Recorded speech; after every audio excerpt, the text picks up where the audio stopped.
সুপ্রভাত বন্ধুরা। টুইলাইট প্রযোজিত চ্যানেল ভিশনের পর্দায় আপনারা দেখছেন মনির জানালা অনুষ্ঠান। আমি মধুমিতার সঙ্গে আছি, আর আছে আমাদের সঙ্গে কিবোর্ডে মাননীয় শ্রী দীপন সিনহা মহাশয়। আর দুটো ছোট্ট বন্ধু আজকে আমাদের এপিসোডে আছে। আশা করি ওদের কবিতা আপনাদের একটু আনন্দ দেবে, কারণ ছোটদের কবিতা শুনতে এবং পড়তে আমাদের বড়দের খুব ভালো লাগে। তাই আজকের এপিসোডটা মানে আমাদের মনের জানলা অনুষ্ঠানের এই এপিসোডটা ছোটদের এপিসোড। সেই ছোটদের এপিসোড নিয়েই আজ আমরা গল্প, কথা আর কবিতার সঙ্গে বেঁধে বেঁধে থাকবো। আমি প্রথমে পরিচয়টা করিয়ে দিই। আমার ওই দিকে মানে বাঁ দিকের একদম ওই কর্নারে আছে কে, নামটা শুনি? দেবরাজ চক্রবর্তী। বেশ। আর দ্বিতীয় বন্ধু কে আছে? আমার নাম অনিশ শ্যাম। অনিশ শ্যাম আর দেবরাজ চক্রবর্তী। আমরা পেয়ে গেছি এই দুই ছোট্ট বন্ধুকে। আচ্ছা, তোমরা এসেছো কোথা থেকে? বর্ধমান থেকে। বাহ, বর্ধমান থেকে আমরা পেয়ে গেছি আমাদের চ্যানেল ভিশনের পর্দার এই ছোট্ট দুই বন্ধুকে। প্রথমে আমরা কি কবিতা শুনবো? দেবরাজের কাছেই শুনি প্রথম কবিতাটা। কার কবিতা দিয়ে শুরু করছো তুমি? কবিগুরু রবীন্দ্রনাথ ঠাকুরের কবিতা দিয়ে। বাহ, রবি ঠাকুর মানেই সেই খোলা জানলা। আর প্রথম সূর্যোদয়ে যখন আমরা ঘুম থেকে উঠে ভূমিতে পা দিই, তখনই যেন সূর্যদেবকে দেখি, আর সূর্যদেবকে দেখার সঙ্গে সঙ্গেই রবি ঠাকুরের কথা মনে পড়ে। দুই রবিকে স্মরণ করেই আমাদের ছোট্ট বন্ধু আজকে রবি ঠাকুরের একটি কবিতা আপনাদেরকে শোনাচ্ছে, প্রভাত উৎসব। বল। নমস্কার, আমি দেবরাজ চক্রবর্তী। আজকে আমার নিবেদন কবিগুরু রবীন্দ্রনাথ ঠাকুরের লেখা কবিতা প্রভাত উৎসব। হৃদয় আজি মোর কেমনই গেল খুলি, জগৎ আসি সেথা করিছে কোলাকুলি। প্রভাত হলো যেই কি জানি হলো একই, আকাশ পানে চাই কি জানি কারে দেখি। পূরব মেঘমুখে পড়েছে রবি রেখা, অরুণ রথ চূড়া আধে গোচাই দেখা। তরুণ আলো দেখে পাখির কলরব, মধুর আহা কিবা মধুর মধু সব। আকাশ এসো এসো ডাকিছ বুঝি ভাই, গেছি তো তোরই বুকে আমি তো হেথা নাই। প্রভাত আলু সাথে ছড়ায় প্রাণ মোর, আমারও প্রাণ দিয়ে ভরিব প্রান্তর। ওঠো হে ওঠো রবি, আমারই তুলে লও, অরুণ তরি তব পূরবে ছেড়ে দাও। আকাশ পারাবার বুঝি হে পার হবে, আমারই লও তবে, আমারই লও তবে। বাহ, ভীষণ সুন্দর একটা কবিতা দিয়ে আজকের আমাদের মনির জানালা অনুষ্ঠানটি শুরু হলো। দেবরাজের কণ্ঠে এত সুন্দর রবি ঠাকুরের একটা কবিতা আমরা শুনলাম। আশা করি আপনাদের ভালো লেগেছে। এর পরের কবিতায় আমরা যাব অনিশের কাছে। ছোট্ট বন্ধু অনিশের কাছ থেকেই শুনবো একটা কবিতা। কি শোনাচ্ছ অনিশ আমাদেরকে বা আমার বন্ধুদেরকে? কবি ভবানী প্রসাদ মজুমদারের লেখা ভালো লাগে। আরে বাহ, খুব সুন্দর। ভালো তো আমাদের অনেক কিছুই লাগে, সেরকম ভালো লাগে কবিতাটা কবি ভবানী প্রসাদ সেই ছোটদের মতন করেই হয়তো ভালো লাগিয়েছেন। শুনে নিই আমরা। ভালো লাগে, কবি ভবানী প্রসাদ মজুমদার। ভালো লাগে ফুল পাখি লতা পাতা ঘাস, ভালো লাগে শরতের দুধ সাদা আকাশ, ভালো লাগে আকাশে রং নীল নীল, পাহাড় সাগর নদী খুশি ঝিলমিল, ভালো লাগে আম জাম কলা লেবু তাল, চাউমিন বিরিয়ানি খেতে ঝাল ঝাল, ভালো লাগে শীতকালে রোদ ঝিকমিক, দল বেঁধে আউটিং ফিস্ট পিকনিক, ভালো লাগে সন্দেশ তিলে খাজা তাজা, বর্ষাতে খিচুড়ি সাথে ডিম ভাজা। ভালো লাগে নাচ গান মজা খুশি হাসি, বাবা কাকা মামা দাদা দিদি পিসি মাসি। সবচেয়ে ভালো লাগে বলো দেখি কাকে, সবচেয়ে ভালো লাগে মাকে মাকে মাকে। বেশ সুন্দর একটি কবিতা আমরা শুনলাম কবি ভবানী প্রসাদ মজুমদারের লেখা ভালো লাগে। আমাদের ছোটদের ভালো লাগাটা একটা অন্যরকম ফ্লেভার আছে, আবার বড়দের ভালো লাগাটাও একটা অন্যরকম স্বাদ আছে। ছোটরা শুধু ছোটরাই যে মাকে ভালোবাসে তা কি সত্যি? না না, আমরা মনে হয় প্রত্যেকটা মানুষই প্রাণীকুল বিশেষ করে মায়ের প্রেমে মগ্ন। মাকে, মা শব্দটা এমনই ভূমিষ্ঠ হওয়ার সঙ্গে সঙ্গেই কিন্তু উচ্চারিত হয় মা ডাকটা। তাই মা হচ্ছে আমাদের কাছে সব থেকে প্রিয় একজন ব্যক্তি বা মানুষ। এরকম কবিতার সঙ্গে কথার সঙ্গেই আজকে আমরা থাকবো চ্যানেল ভিশনের পর্দায় মনের জানলায় অনুষ্ঠানে এই ছোটদের এপিসোড নিয়ে। বেশ ভালো লাগছে এদের সঙ্গে আমার গল্প বলতে বা গল্প করতে। তো এই গল্প বলা বা গল্প করার মধ্যেও তো এরকম কবিরা মনে হয় কবিতা লিখেছেন নাকি? হ্যাঁ, কি বলছো? একদম। তো সেরকম কি কবিতা কিছু জানা আছে নাকি? হ্যাঁ। কি কবিতা শুনি? কবি সুকুমারের লেখা গল্প বলা। আরে বাহ, আরেকজন ভালো কবি, ছোটদের কবি বিশেষ করে সুকুমার রায়। তাহলে রবীন্দ্রনাথ শুনলাম, ভবানী প্রসাদ মজুমদার শুনলাম, এরপর আমরা শুনবো সুকুমার রায়ের কবিতা। চলো দেখি, দুজনে করবে একসঙ্গে? হ্যাঁ। বেশ বেশ, শোনাও। এক যে রাজা, থাম না দাদা, রাজা নয় সে রাজ পেয়াদা। তার যে মাতুল, মাতুল কিসে সবাই জানে সে তার পিসে। তার ছিল এক ছাগল ছানা, ছাগলের কি গজায় টানা। একদিন তার ছাদের পরে, ছাদ কোথা হে টিনের ঘরে। বাগানে এক উড়ে মালি, মালি নয় তো মেহের আলী। মনের সাদে গাইছে বেহাগ, বেহাগ তো নয় বসন্তরা। থৌ না বাপু খেঁচা খেঁচি, আচ্ছা বলো চুপ করেছি। এমন সময় বিছনা ছেড়ে হঠাৎ মামা আসলো তেরে। ধরলো সে তার ঝুটির গোড়া। কোথায় ঝুটি টাকছে ভরা। হোক না টেকো তোর তাতে কি, লক্ষ্মী ছাড়া মুখ ঢেকে। ধরবো ঠেসে টুটির পরে, পিটবো তোমার মুন্ডু ধরে। কথার উপর কেবল কথা, এখন বাবু পালাও কোথা। বেশ বেশ বেশ, একটা গল্পের ছলে অনেক কিছু মিথ্যে কথার আশ্রয় নিয়েছে। মানে কবির ভাবনাতে একটু ছোটদের থেকে আরেকটু সামান্য বড় যারা হয়, মানে দাদা দিদি, তাদের একটা যেন দাপট থাকে, কোথায় যেন একটা শাসন থাকে। সে কিন্তু মিথ্যে বলছে, ছোটরা কিন্তু ধরে নিচ্ছে সেই মিথ্যেটা। আর সেই মিথ্যেটাকে সত্যি যখন প্রমাণিত হচ্ছে, তখনই সেই দাদা বা দিদির একটু রাগ হচ্ছে। সেই রাগের বহিঃপ্রকাশটা কিন্তু কবি লিখেছেন তাঁর কলমে। সেরকমই এত সুন্দর করে এই আমার দুটো ছোট্ট বন্ধু এত সুন্দর একটা কবিতা শোনালো আমাদেরকে, গল্প বলা। এই গল্পটার মধ্যে একটা বেশ রস আমি পেয়েছি। আপনাদের কেমন লাগছে অবশ্যই আমাদের কমেন্ট করে জানাবেন। আমাদের এই ছোট্ট বন্ধুদের আপনারা উৎসাহিত করবেন বা উৎসাহ দেবেন। আচ্ছা, তোমরা দুজনেই দেখছি এই রেড রেড মানে লাল লাল পরে আছো, কি ব্যাপার বলো তো? তোমাদের কি ফেভারিট কালার দুজনেরই লাল? একদম। তাই নাকি?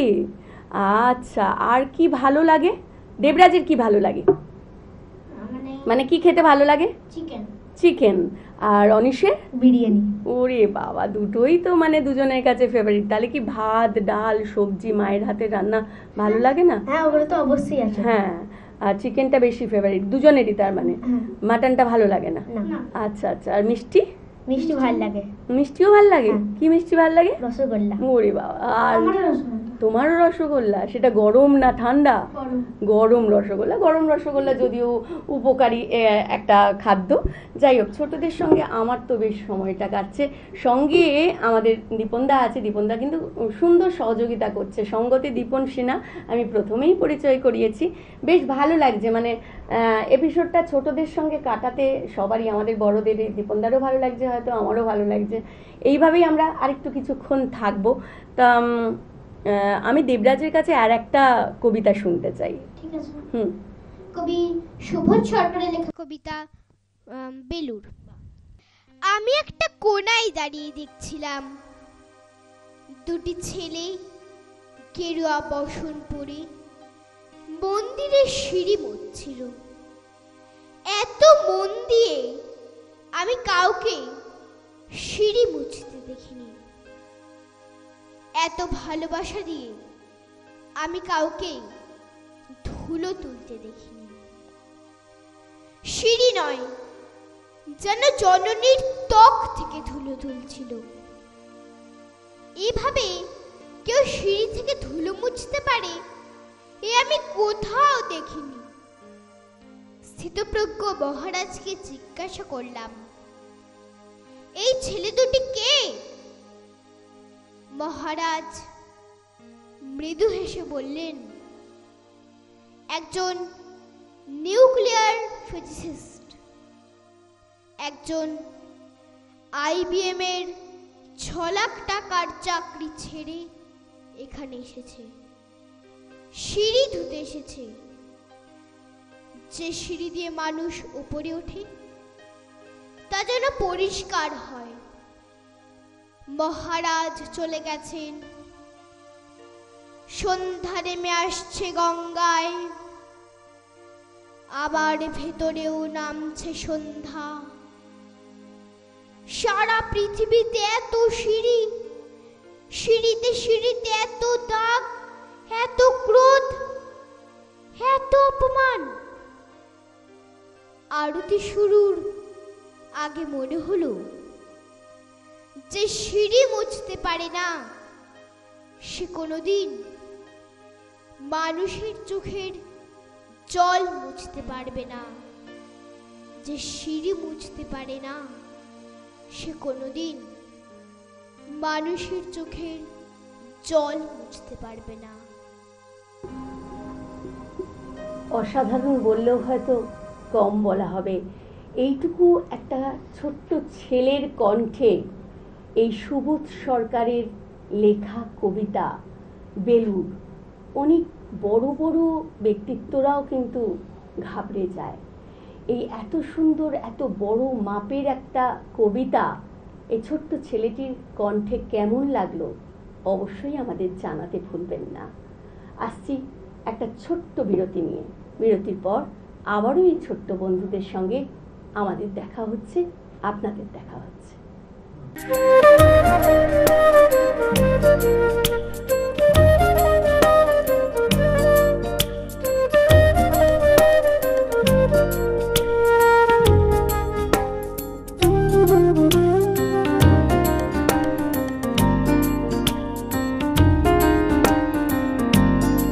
বিরতির পর ফিরে এলাম আমাদের মনের জানালা অনুষ্ঠানে। আমরা বিরতির আগে ছিলাম কিছু কবিতার সঙ্গে, আবারও থাকবো কিছু কবিতাকে নিয়ে। কবিতাকে বন্ধু করেই এই ছোট্ট বন্ধুদের নিয়েই আমাদের আজকের পথ চলা। বিরতির আগে ছিলাম দেবরাজের কণ্ঠে, এবার বিরতির পরে আমি একটা অনিশের কাছ থেকে শুনবো কবিতা। অনিশ কি কবিতা শোনাবে আমার দর্শক বন্ধুদের? আমি কবি গোলাম মোস্তফার লেখা কিশোর কবিতাটি শোনাবো। বেশ, শোনো। কিশোর, কবি গোলাম মোস্তফা। আমরা নূতন, আমরা কুড়ি, নিখিল বন নন্দনে, ওষ্ঠে রাঙা হাসি রেখা, জীবন জাগে স্পন্দনে, লক্ষ্য আশা অন্তরে, ঘুমিয়ে আছে মন্তরে, ঘুমিয়ে আছে বুকের ভাষা, পাপড়ি পাতার বন্ধনে। সাগর জলে পাল তুলে দে, কেউ বহব নিরুদ্দেশ, কলম বাসির মতোই বাক পৌঁছে যাব নূতন দেশ। জাগবে সারা বিশ্বময়, এই বাঙালি নিঃস্ব নয়, জ্ঞান গরিমা শক্তি সাহস আজও এদের হয়নি শেষ। কেউ বহব সেনা নায়ক, গর্ব নূতন সৈন্যদল, সত্য ন্যায়ের অস্ত্র ধরি, নাই বা থাকুক অন্য বল। দেশ মাতাকে পুজব গো, ব্যথির ব্যথা বুঝব গো, ধন্য হবে দেশের মাটি, ধন্য হবে অন্ন জল। ভবিষ্যতের লক্ষ্য আশা মোদের মাঝে সন্তরে, ঘুমিয়ে আছে শিশুর পিতা সব শিশুরই অন্তরে। আকাশ আলোর আমরা সুদ, নূতন বাণীর অগ্রদূত, কতই কি যে করব মোরা, নাই তার অন্তরে। বেশ বেশ বেশ একটা সুন্দর কিশোর কবিতা শুনলাম কবি গোলাম মুস্তাফির কণ্ঠে। গোলাম মুস্তাফা খুব সুন্দর করে কিশোরদের নিয়ে লিখেছেন। তো এই যে স্বপ্ন দেখা, স্বপ্ন দেখতে নিশ্চয়ই তোমাদের দুজনেরই খুব ভালো লাগে। হ্যাঁ। তো তোমাদের স্বপ্ন কি অনিশের? আমার ডাক্তার হওয়া। বা আর দেবরাজের? Indian military. আরে বা, দুজনেই তো বেশ শক্তপোক্ত একটা ওদের স্বপ্ন আছে। ডাক্তার মানে সেও একটা স্তম্ভ, আর মিলিটারি আমাদের তো দেশ রক্ষক, যাদের জন্যই আমরা হয়তো রাত্রিরের ঘুমটা বেশ নিশ্চিন্তে ঘুমোতে পারি। দুই বন্ধুর জন্যই আমাদের আগাম শুভেচ্ছা রইল, একজন হবু ডাক্তারের জন্য, একজন হবু মিলিটারির জন্য। তোমরা অনেক বড় হও, তোমাদের মনোবাসনা যেন ঈশ্বর পূরণ করেন, এইটুকুই আমাদের শুভেচ্ছা রইল চ্যানেল ভিশনের পক্ষ থেকে। তো আমরা শুনে নিলাম কিশোর কবিতাটা। এই যে একটা গল্প আমাদেরকে শোনালে না, আমাদের দর্শক বন্ধুদেরকে, বড়দেরকে, ছোটদেরকে, তোমরা যে শোনালে গল্প বলা একটা সুকুমার রায়ের লেখা, এরকম কি আরো কিছু গল্পর কবিতা আছে যে কথোপকথন? কি আছে? কবি রতনতনু ঘাটির লেখা মিথ্যা রাজার দেশে। বেশ বেশ বেশ, তো ছোটদের কবিতাগুলো তোমরা বেশ সিলেক্ট করেছো। বেশ, কবিরাও সেরকমই যে ছোটদের জন্যই লিখেছেন এত সুন্দর সুন্দর রচনা। তো একটু শুনি, শোনাও। সেপাই বলল, রাজার হুকুম, আজ তোমাদের ছুটি। আকাশ বলল, আমি তো রোজ সকাল সকাল উঠি। গাছি পাতায় আলো মাখাই, নদীকে দি ঢেউ। সেপাই বলল, আজ থেকে সব করবে অন্য কেউ। নদী বলল, হুজুর, আমি গরিব লোকের ঘরে কল্পনা দি বিনি পয়সায়, কি হবে এরপরে? সেপাই বলল, রাজার আদেশ, খুব যে বুকের পাটা, খাল বিলেরা করবে সে কাজ, তোমারও নাম কাটা। রামধনুদের ভিড়ের থেকে 4-5 জন এসে বলল, হ্যাঁ গো সেপাই সাহেব, আমরা মাটির দেশে ছেলে মেয়েদের রাঙিয়ে তুলি কত রকম রঙে, দোকান থেকে আনবো কিনে, বলল রাজার ঢঙে। রোদেরা সব দাঁড়িয়েছিল, এসে বলল, সালাম, আমরাও কি ওদের মতো ছুটির নোটিশ পেলাম? সেপাই বলল, নতুন রানীর রং করেছো কালো, তাই তো তিনি বেজায় চোটে চলে যাওয়াই ভালো। আকাশ নদী রামধনু রোদ চলল দিনের শেষে, এসব যেন সত্যি না হয় সত্যি রাজার দেশে। এসব যেন সত্যি না হয় সত্যি রাজার দেশে। সত্যি তো তাই, এসব যেন সত্যি না হয় সত্যি রাজার দেশে। এই যে রাজা, সেপাই, রানী, প্রজা, এদের গল্প নিশ্চয়ই তোমরা গল্পের বইতেও পড়েছো। তো কিরকম লাগে এই যে চরিত্রগুলোকে, কেমন লাগে তোমাদের? খুবই ভালো লাগে। কাকে বেশি ভালো লাগে বলো তো? সে রাজা। রাজাকে বেশি ভালো লাগে। আর দেবরাজের? আমার রাজা। তাহলে কি মানে আমরা তো সাধারণ মানুষ, আমরা তো প্রজা, তাহলে কি আমরা নিজেদেরকে ভালোবাসি না? অবশ্যই ভালোবাসি। তাহলে বেশি বেশি রাজাকে ভালোবাসি নাকি? হ্যাঁ। যেমন আমাদের দেশের প্রাইম মিনিস্টার, মানে যে প্রধানমন্ত্রী, রাষ্ট্রপতি, এদেরকে বেশি ভালোবাসি নাকি? আর সাধারণ মানুষকে কম ভালোবাসি? না না না, সেটা নয়। আমি একটু গল্পের ছলে ওদেরকে একটুখানি জাস্ট আনন্দ নিচ্ছি, আনন্দ দিচ্ছিও আর কি। ওদের মতন করে, ছোটদের সঙ্গে তো ছোটদের মতন করে একটু কথা বলতে হয়, চাই ছোটদের কথাগুলো শুনতেও বেশ ভালো লাগে। এই যে কথার মধ্যে, আচ্ছা তোমরা কোন ক্লাসে পড়োই আমার জানা হয়নি। দেবরাজ কোন ক্লাসে পড়ো? আমি ক্লাস 2-তে পড়ি। বেশ। আর অনিশ? আমি ক্লাস 5-এ পড়ি। বেশ, 3 বছরের তাহলে বড় দেবরাজের থেকে অনিশ। আচ্ছা আচ্ছা, বেশ। এই যে 2 আর ক্লাস 5, একদমই ছোট ছোট কুড়ি ফুল, এরা আগামী দিনে বৃক্ষে রূপান্তরিত হবে, তারপর ময়ূরও ধারণ করবে। এটাই তো আমরা চাই, আমাদের পরবর্তী প্রজন্ম অনেক অনেক বেশি করে বড় হোক, মানুষের মতন মানুষ হোক, অবশ্য সমাজ আর দেশের জন্য একটু কাজ করুক, কারণ ওদের স্বপ্ন আছে ডাক্তার আর মিলিটারি হওয়ার। তাই ওদের কাছে আমাদেরও কিছু প্রত্যাশা থেকে যাবে। বেশ, কথা হলো। এরপর মা বাবারা কি শুধু পড়া পড়া পড়া পড়া করেই বলে নাকি সবসময়? হ্যাঁ একদম। বলে না? তো এরকম একটা আমি একটা কবিতা শুনেছিলাম যে লেখাপড়া নিয়ে কোনো কি কবিতা তোমরা কি পড়েছো বা তোমাদের কি জানা আছে? কি কবিতা বলো তো? লেখাপড়ার খেলাঘর কবি দেবাশিস দণ্ডের লেখা। ও, কবি দেবাশিস দণ্ড মহাশয়ের লেখা। আচ্ছা আচ্ছা, একটু শুনবো আমরা? হ্যাঁ। একটু শোনাও, দুজনেই শোনাবে একসঙ্গে? হ্যাঁ। বেশ বেশ। লেখাপড়া করতে হবে, এ জীবন করতে হবে, বেশ বেশ তাই বলি কি ঘাড় গুজে খুব পড়তে হবে। আমি কি গাইবো না, আমি গান গাইবো না, রামধনু রং ছড়ালে আকাশ পানে চাইবো না। পড়াশোনা করতে হবে, গাড়ি ঘোড়া চড়তে হবে, বেশ বেশ তাই বলি কি এক নাগারে পড়তে হবে।